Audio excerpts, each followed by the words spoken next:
pero no quiero dejar de dedicar todos los minutos que podamos a un coloquio que posiblemente las ponencias les habrán motivado a preguntar. Les ruego que quien tenga que preguntar, si es tan amable, se identifique e identifique a qué ponente va dirigida su pregunta. Gracias.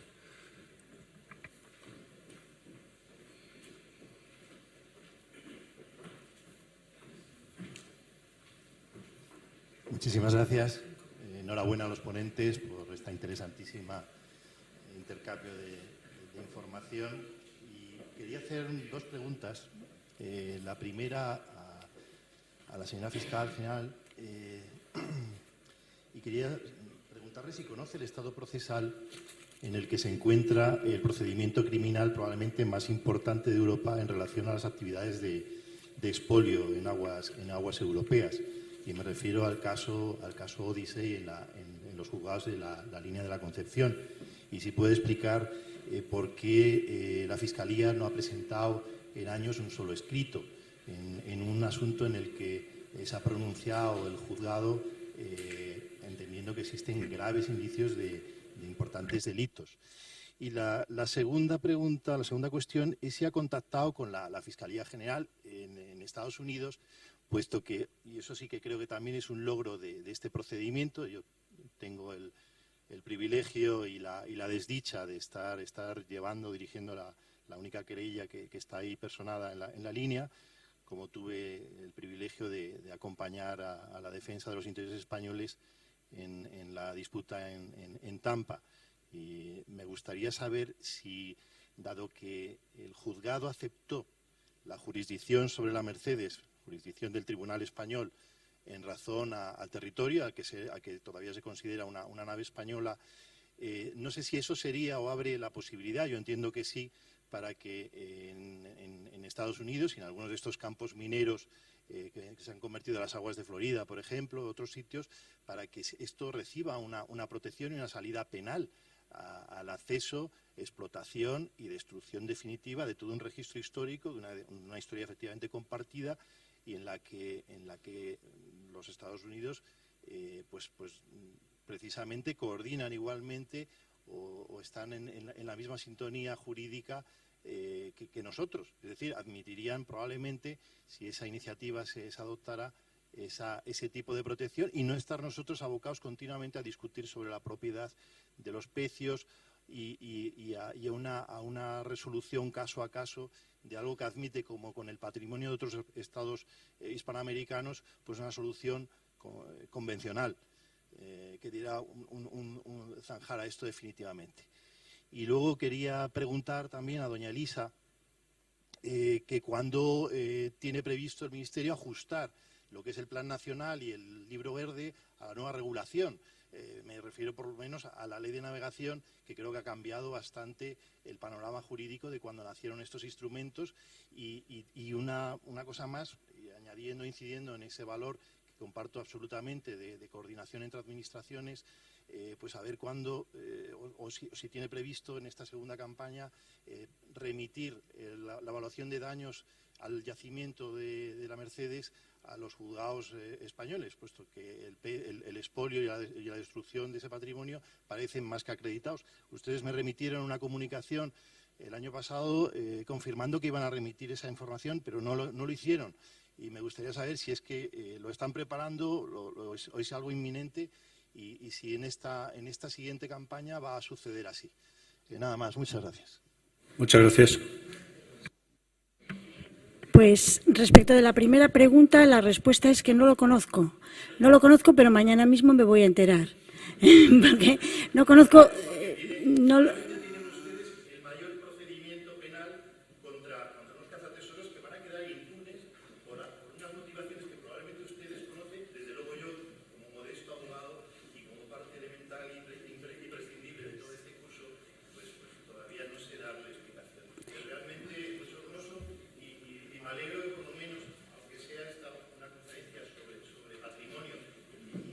usted pues no le hubieran informado de que el mayor procedimiento se lleva aquí y que precisamente las actividades de Odyssey y de la gente que la representaba admiten evidentemente una comprensión penal y merecen una consecuencia penal desde nuestros tribunales, pues que eso pueda ser. Yo, desde luego, le digo que no hemos podido, y está aprobado por el juzgado, interrogar a los operarios del ROP, que son españoles, por otra parte. Entonces, en todo esto parece, yo antes que la conspiración siempre pienso que lo que hay es una falta de capacidad o una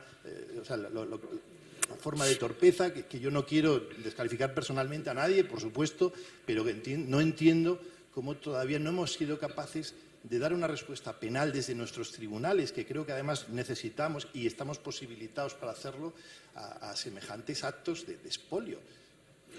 Pues ya le digo, mañana mismo voy a copiar toda la información para ver si hay algún problema por parte de la Fiscalía, que como usted apunta, para que justifique que no haya presentado ningún escrito, si es que hay que presentar algún escrito, y por supuesto si es que hay que pedir algún tipo de refuerzos para que un juzgado colapsado, esto no me cabe duda, como todos los de la línea de la Concepción, pueda hacer frente al pleito de la importancia del que estamos hablando. Hasta ahora yo desconozco esto, mañana vamos a ver qué se puede hacer y cómo están las cosas.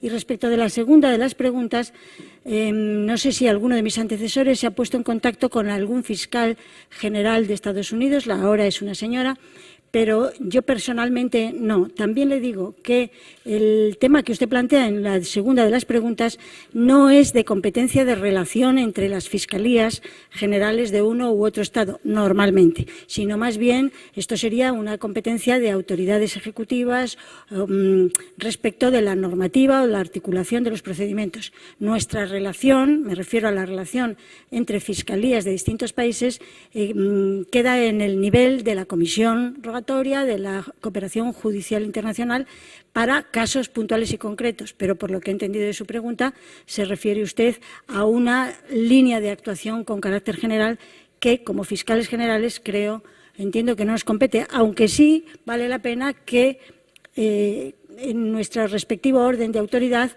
sí estemos alertos para actuaciones coordinadas sobre procedimientos puntuales, que es lo que nos competiría. Y, por supuesto, tomo nota.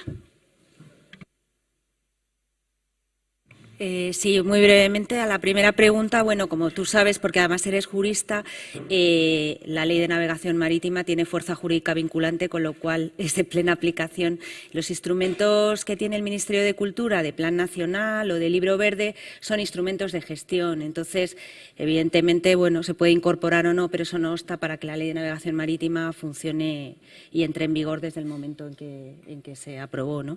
Y respecto a la segunda pregunta, bueno, sí, te contestamos en ese sentido, porque el Ministerio de Cultura hace público lo que hace público, ya sabes de la primera campaña, porque creo que te contestábamos en ese sentido, que existe un documento, precisamente lo tengo aquí en inglés, porque lo acabamos de publicar para enviarlo también a la UNESCO, y ese documento está en nuestra página web, está dentro del Ministerio de Cultura, tenemos también 2 vídeos, y esta segunda campaña realmente, como he dicho, pues la presentación a los medios fue el martes, entonces todavía no tenemos obviamente ningún estudio. Entonces, todo lo que sea...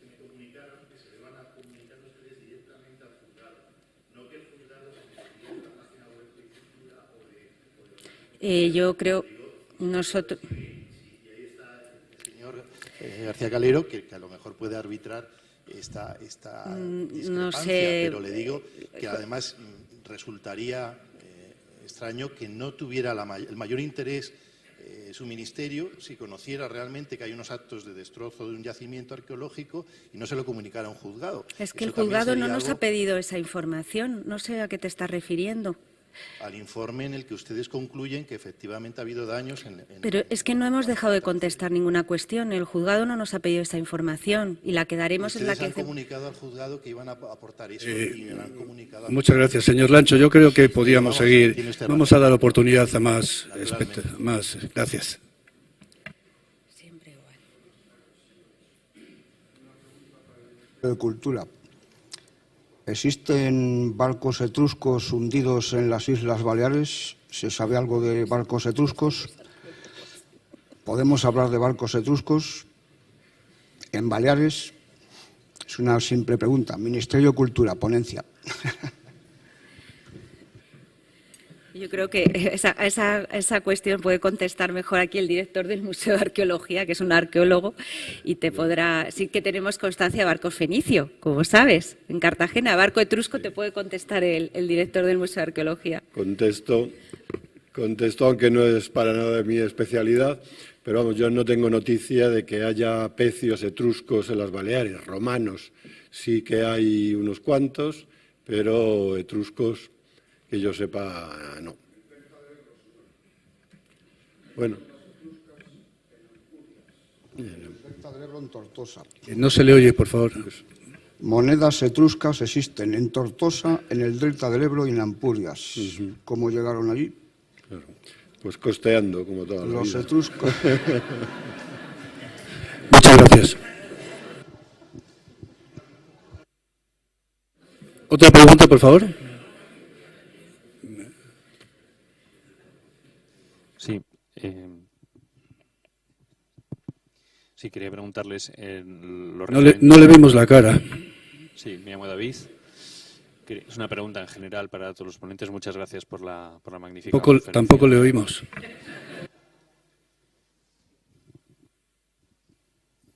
¿Sí? ¿Mejor? Gracias a todos por la magnífica exposición. Quería preguntarles algo relacionado con la formación. Los que, a pesar de ser talluditos, nos estamos formando como historiadores y arqueólogos, imagino que, del mismo modo que ha habido una especie de despertar del patrimonio y su protección, como han expuesto, habrá también una evolución natural en la formación oficial, digamos, en la formación universitaria y otras. Quería preguntarles por el estado actual de la cuestión de los que deseamos formarnos en este campo de manera directa o inmediata, vamos a decirlo. Imagino que hay iniciativas privadas, conozco superficialmente, unas serán más recomendables que otras tendrán más solvencia, más experiencia o más infraestructura. Y quería preguntarles también por ambas caras, por la formación privada al respecto, la oferta actual, si hay conocimiento de ello, si hay alguna previsión al respecto al futuro inmediato o a medio plazo. Y básicamente era la pregunta. Muchas gracias. Muchas gracias. Doña Lisa. El público nos puede informar un poco más de cómo está el estado de la cuestión. Él es arqueólogo y es arqueólogo subacuático, así que si no os importa le doy la palabra a él. No.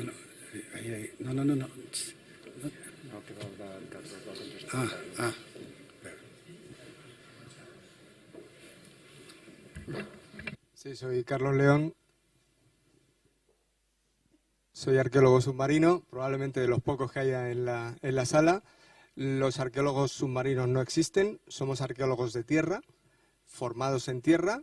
Hemos aprendido a excavar y a trabajar bajo el agua, pero nuestra formación es de arqueología de tierra. Lo que hemos hecho ha sido una aplicación desde los años 60, 70, en el que George Bass fue nuestro padre de la arqueología submarina. Se ha aplicado las tecnologías y las técnicas y los métodos de excavación en tierra para documentar los barcos debajo del agua. Lo que hacemos es una aplicación al fondo submarino de la arqueología de tierra. Pero somos arqueólogos de tierra que nos hemos formado para trabajar bajo el agua. Para ello, además, somos buceadores profesionales. No se puede hacer la arqueología submarina con titulación de buceo deportivo. Somos buceadores profesionales, la mayoría formados en los cursos que durante muchos años se hicieron entre el Ministerio de Cultura y la Armada en el centro de buceo de la propia Armada en Cartagena. Ahora mismo y en los últimos años, pues ya aparte de existir unos centros de investigación en arqueología submarina en todas las comunidades autónomas, hay una formación académica incipiente, con algunos máster, algunos cursos de especialización, etcétera, que permiten que arqueólogos o historiadores puedan acceder a esa formación que es muy específica y en la cual también siempre se han intervenido, se han vinculado también ingenieros navales, gente de la Armada, etcétera. Pero siempre con cursos y con una especialización que es complementaria. No es una especialización, no existe el arqueólogo submarino en España como tal, tampoco en la mayoría de los países. igual que tampoco existe en España, por ejemplo, la titulación de buceo científico, etcétera. Es una formación que hacemos a partir de la licenciatura en Historia o en Arqueología. Pero en los próximos años están surgiendo canales de formación cada vez más especializados y sobre todo también en colaboración con países extranjeros donde tenemos una gran parte del patrimonio, como es sobre todo en América. Pero ahora mismo, como les digo, los arqueólogos submarinos somos en nuestra mayoría, y somos muy pocos en España, es verdad, arqueólogos de tierra que hemos cogido esa especialidad y en unos años nos hemos ido formando como arqueólogos submarinos. Gracias. Muchas gracias, Carlos.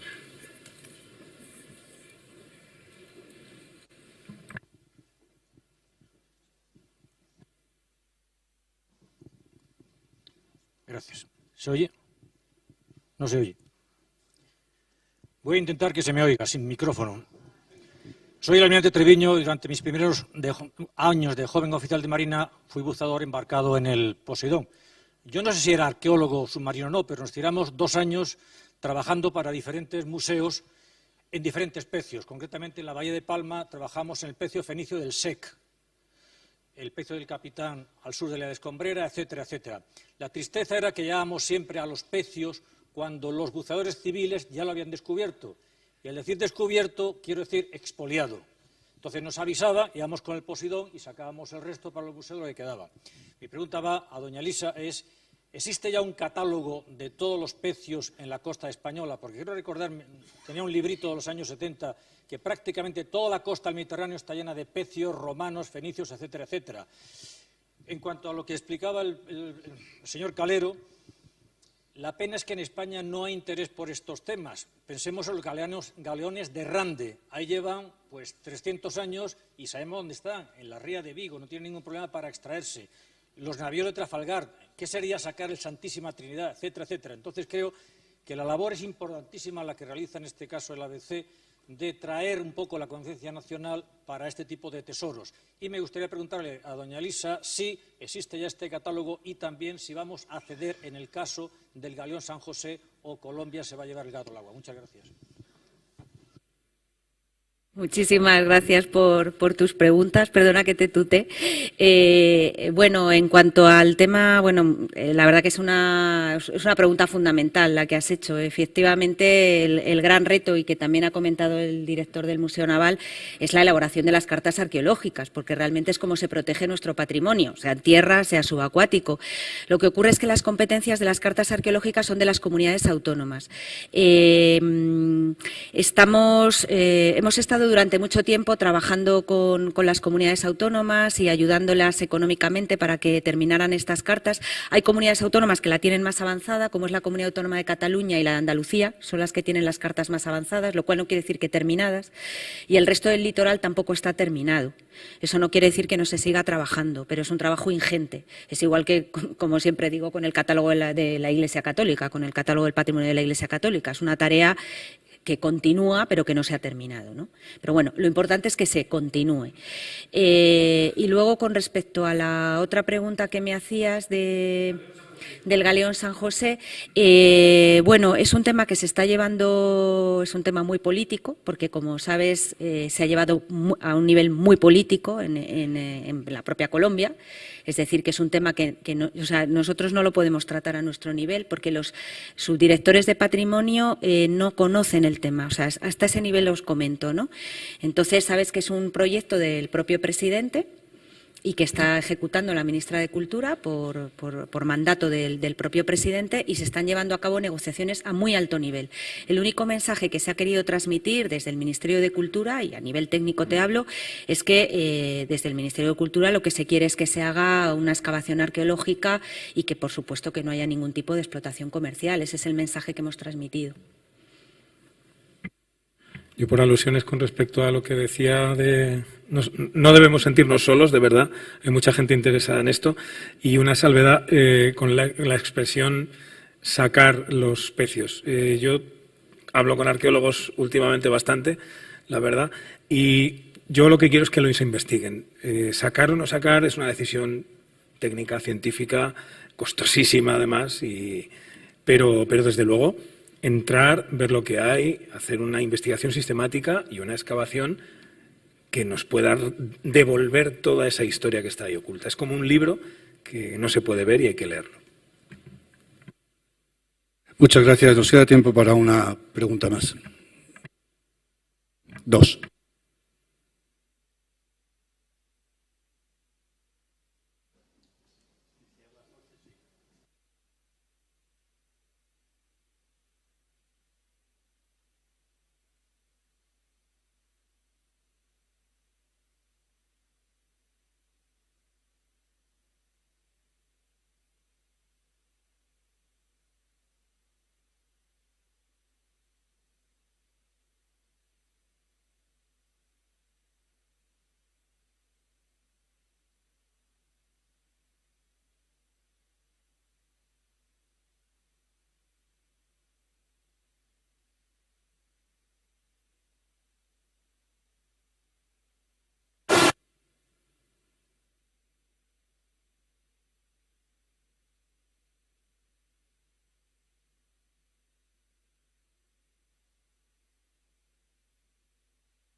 Muchas gracias, Miguel. ¿Quién quiere contestar?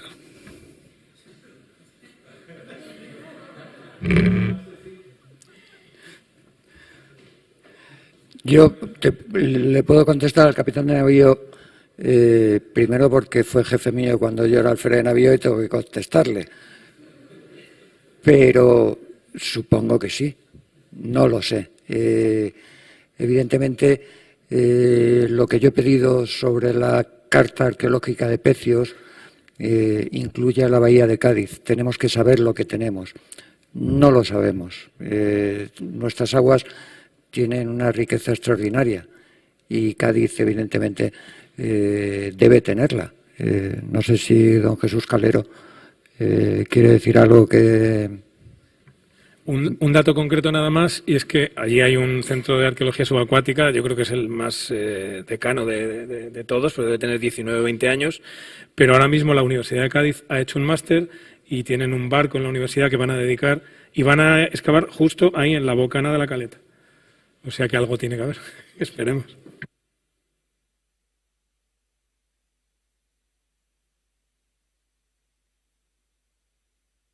Muchas gracias. Ahora sí, la última pregunta, por favor. Sí, buenas tardes. ¿Se me oye? Mi nombre es Jaime Seijas y nada, simplemente quería felicitarles nuevamente por las ponencias y por la jornada que han convocado. Y bueno, como he escuchado la intervención del anterior, en la bahía de Cádiz no está valorado, no está cuantificado económicamente a cuánto pueden ascender los tesoros de los pecios, pero en la barra de Sanlúcar un equipo francés ya ha presentado a la Junta de Andalucía un informe de valoración económica que valora los aproximadamente 100 pecios que se perdieron en el intento de arribada a Sevilla en 120.000 millones de euros. O sea, bueno, a colación de la intervención anterior. Y luego comparto la reflexión con el anterior ponente, el señor almirante, en relación a que si llegamos tarde, llegamos mal. Si llegamos tarde a un pecio, llegamos mal, porque va a estar expoliado. Si llegamos pronto y lo balizamos y pretendemos hacer un museo subacuático y dejamos 8 o 10.000 millones de euros en joyas, oro y plata, también vamos mal, porque se expoliará. Y ahora mi pregunta que hago a toda la mesa, dirijo a toda la mesa es, ¿cuándo vamos a entrar en acción? Es decir, ¿cuándo se van a dotar los medios humanos y buques? Y obviamente una configuración jurídica que sobrepase la discrepancia competencial dentro del Ministerio, porque entiendo que estamos hablando de actuaciones orientadas a lo que antes eran nuestros territorios extrametrópoli, ¿no? Y por tanto no entraría la dualidad de la competencia autonómica o estatal, ¿no? Es decir, ¿cuándo entramos en acción? Muchas gracias. Estoy seguro que a todos los de la mesa les hubiera gustado que ese informe francés hiciera también una valoración histórica de esos precios, no solo la económica. ¿Quién quiere atender, doña Elisa? No, solo únicamente aclararte quizá algunos conceptos, ¿no?, antes de abordar esa pregunta. Una, efectivamente, que desde el Ministerio de Cultura, y yo creo que todos los que estamos en esta mesa, los criterios económicos no son válidos, es decir, son culturales, históricos, arqueológicos. Recuerdo que cuando hicimos la rueda de prensa ante los medios internacionales con el tema del caso de la Mercedes, un británico precisamente hizo esa pregunta, que en cuál era la cuantificación económica de la carga del precio de la Mercedes. Obviamente no la hemos hecho ni la vamos a hacer, ni nos interesa hacerla, ¿no? Eso que lo hagan los cazatesoros. Y luego, con respecto a cuándo vamos a ponernos en acción llevamos mucho tiempo poniéndonos, ¿no? O sea, realmente creo que si nos has escuchado a todos, todos desde nuestras perspectivas y desde nuestro trabajo llevamos haciéndolo durante muchísimos años, ¿no? Otra cosa es qué perspectiva sea la que se aborde, ¿no? Primero hay que crear un marco, una política de patrimonio, que eso siempre digo que es lo más complicado. O sea, coordinarnos todos ha costado muchos años. Eso no lo tiene cualquier país. Tenemos un Museo Nacional de Arqueología Subacuática que a lo mejor a ti te parece que no es suficiente, pero es un museo muy importante. Es uno de los primeros del mundo en arqueología subacuática, en esta temática, que ya es. Tenemos 3 centros de arqueología subacuática de las comunidades autónomas, con todo el trabajo que llevan haciendo. Entre ellos, como ha comentado Jesús, destacaría también el Centro de Arqueología Subacuática de Cádiz, que han hecho extraordinarios trabajos y exposiciones sobre la batalla de Trafalgar, precisamente. Y con respecto a la acción, bueno, ya has escuchado también a Consuelo, que ha dicho que uno de los principios precisamente de la Convención, y que acaba de aclarar ahora Jesús, es el principio de la preservación in situ, es decir, la Convención, que es el texto que nos vincula a todos los que hemos ratificado esta Convención, lo que establece precisamente es la preservación in situ, es decir, donde mejor se protege el patrimonio es debajo del agua. La experiencia ha demostrado que esos grandes países, a los que siempre pensamos que son mejores que nosotros, Francia, Suecia, etcétera, cuando han sacado los pecios, las maderas han empezado a flaquear, incluso han desaparecido. En Cartagena llevamos muchos años trabajando, hay un equipo de químicos excepcional con el tema del famoso pecio fenicio, que es uno de los más antiguos del mundo.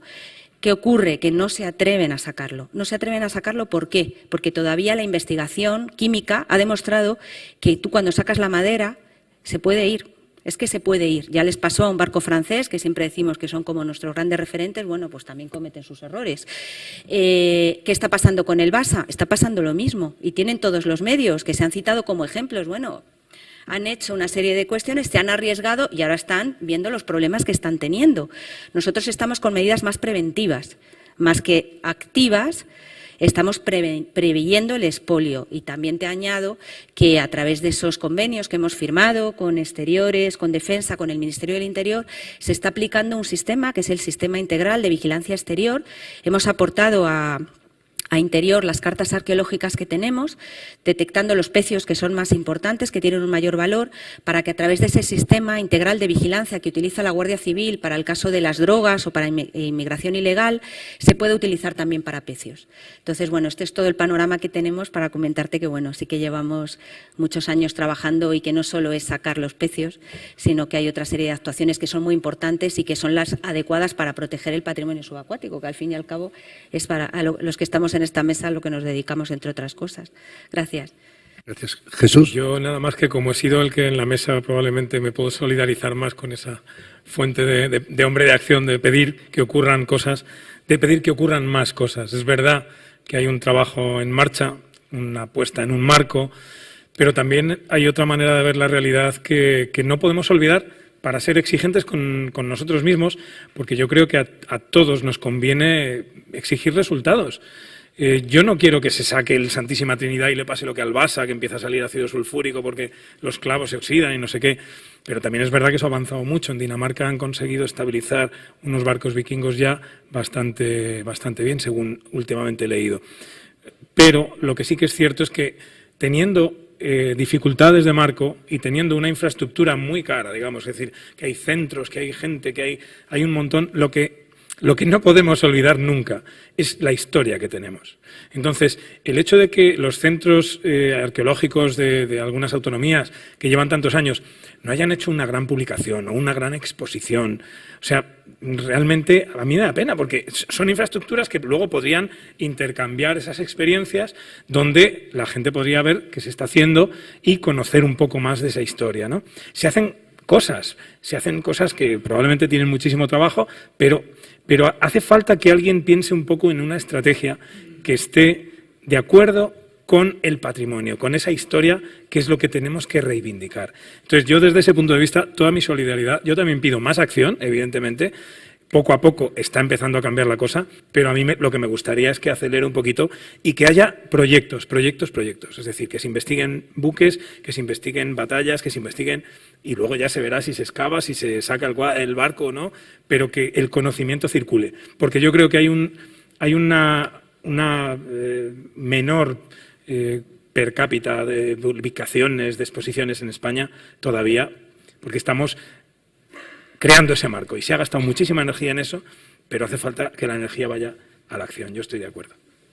Muchas gracias, Jesús. Pues ya solo queda por mi parte dar las gracias a los ponentes y a ustedes por sus preguntas y hacer unas conclusiones que no van a ser tales, sino un breve recopilatorio de lo que hemos vivido en esta hora plus que hemos pasado. Hemos visto que el marco jurídico de protección del patrimonio subacuático sigue progresando. Las iniciativas para que puedan ser perseguidas las actividades preparatorias de un posible expolio y la ampliación del espacio geográfico de jurisdicción española, yo creo que van a suponer un hito bastante importante. Ha sido muy interesante también conocer todas las vicisitudes del proceso a las Mercedes, algunas de ellas vividas en primera persona por doña Elisa. Como ya he dicho antes, el señor Calero nos ha obsequiado con una ponencia que ha puesto de manifiesto aspectos negativos que hay en todo el asunto del patrimonio subacuático, pero también ha lanzado un mensaje de esperanza de que la situación está cambiando y yo creo que todos los estamentos implicados tienen que hacer un esfuerzo para que ese cambio sea cada vez más rápido. Finalmente, el almirante nos ha clarificado cuál es el papel de la Armada y, desde luego, ha hecho una defensa del papel que le da la Ley de Navegación Marítima de la Armada. Nada más, cedo la palabra a la GEMA, al almirante jefe de Estado Mayor, que va a clausurar este acto. Bueno, en primer lugar quería reiterar mi agradecimiento al director del Museo Arqueológico de Madrid por habernos cedido sus instalaciones para albergar esta jornada de pensamiento naval. Asimismo, en nombre de la Armada, ha sido un verdadero honor y un privilegio reunir a todos estos expertos para intercambiar ideas y opiniones sobre el patrimonio arqueológico subacuático desde diferentes perspectivas, pero necesariamente complementarias. Como hemos podido comprobar en las distintas ponencias, es labor de todos preservar y hacer visible el patrimonio arqueológico subacuático español, sin importar el lugar donde éste se encuentre hundido. La concienciación de los organismos implicados en la búsqueda, vigilancia y conservación de pecios y buques de Estado es el primer paso para conseguirlo, aunque deben de seguirle muchos otros. Un enfoque integral que desde el plano nacional e internacional abarque a todos estos organismos en la protección, especialmente jurídica, de este patrimonio logrará una coordinación efectiva sin redundancias que aproveche sinergias. Una contribución activa de los medios de comunicación para difundir la importancia del patrimonio entre los ciudadanos será también fundamental para hacerles partícipe de los logros conseguidos. Por su parte, la Armada continuará velando por la preservación del patrimonio arqueológico subacuático para evitar su expolio, profundizando en la coordinación y delimitación de responsabilidades y el apoyo a la acción exterior del Estado. Nada más, muchas gracias a todos por su atención y doy por clausurada la jornada de pensamiento naval de la 6ª Semana Naval de la Armada en Madrid. Muchas gracias a todos.